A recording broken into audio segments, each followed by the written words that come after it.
Welcome to section 12.11.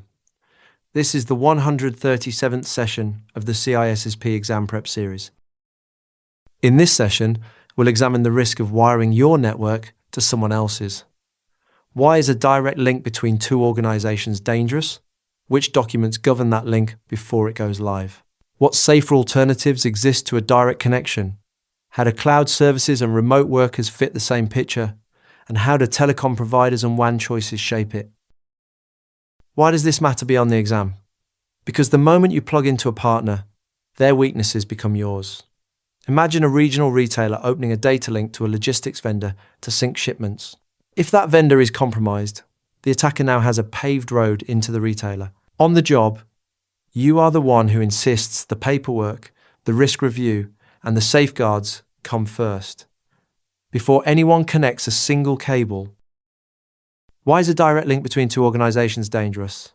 Because connecting two networks fuses their risks. The instant your environment touches another entity's, their threats and vulnerabilities become shared with yours. A breach on their side can flow straight into yours, and vice versa. That is why any interconnection, physical or virtual, must be planned in careful detail long before the cabling goes in. Think of joining two houses with an open hallway. Now a fire or an intruder in one home threatens both. Which documents govern that link before it goes live? Two agreements bookend the process. It usually opens with a memorandum of understanding, a written statement of shared intent between the parties. It is a formal handshake, not typically a binding legal contract, sometimes called a letter of intent.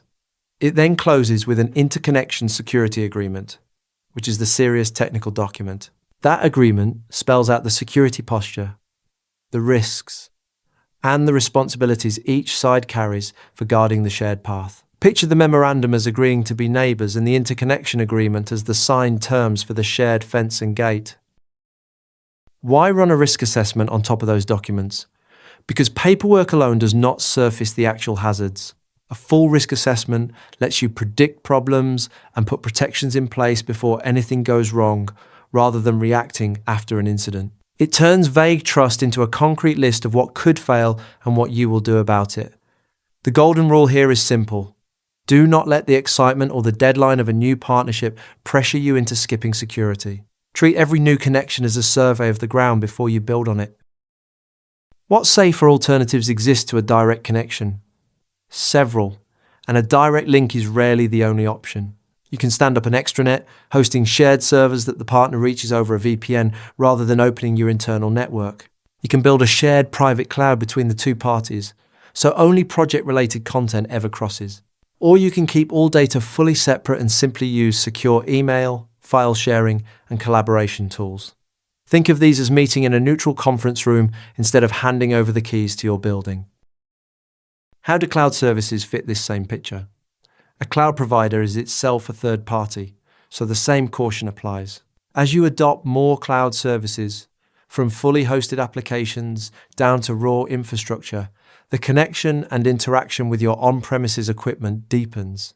That calls for clear security policies and, where possible, a cloud access security broker, a control point that sits between your users and the cloud to enforce your rules. Treat every cloud you rely on as another organization whose risk you have quietly taken on. Where do remote workers fit? A telecommuter is another flavor of third-party connectivity, since remote access reaches into your internal resources. Allowing it needs clear justification, not just convenience. Where you can, confine remote workers to extranet servers or public-facing systems like email and web, rather than the internal network. It is also wise to hand them company-owned, company-controlled equipment instead of trusting personal devices which you cannot secure and which others in the household might use. Think of it as issuing a badge and a locked laptop rather than letting someone use their own front door key. How do telecom providers and WAN choices shape all this? Because most long-distance links ride on a provider's infrastructure, and that provider is a third party too. Carriers offer leased lines, which are dedicated point-to-point connections, along with label-switched and VPN services that carry your traffic securely over shared infrastructure. A newer, software-driven approach to wide-area networking lets you route traffic dynamically across several links to balance performance and cost. And the hardware in between, the routers, switches, and optimization appliances, needs support from either your team or a specialist vendor. Match the technology and the partner to your real performance, cost, and reliability needs. How do you keep that provider link resilient?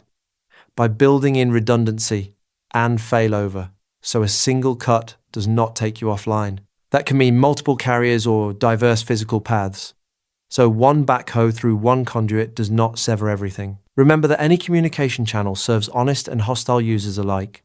So a link built for business can just as easily carry an attack. Third-party connectivity is a manageable risk, but only with deliberate, focused attention rather than an afterthought.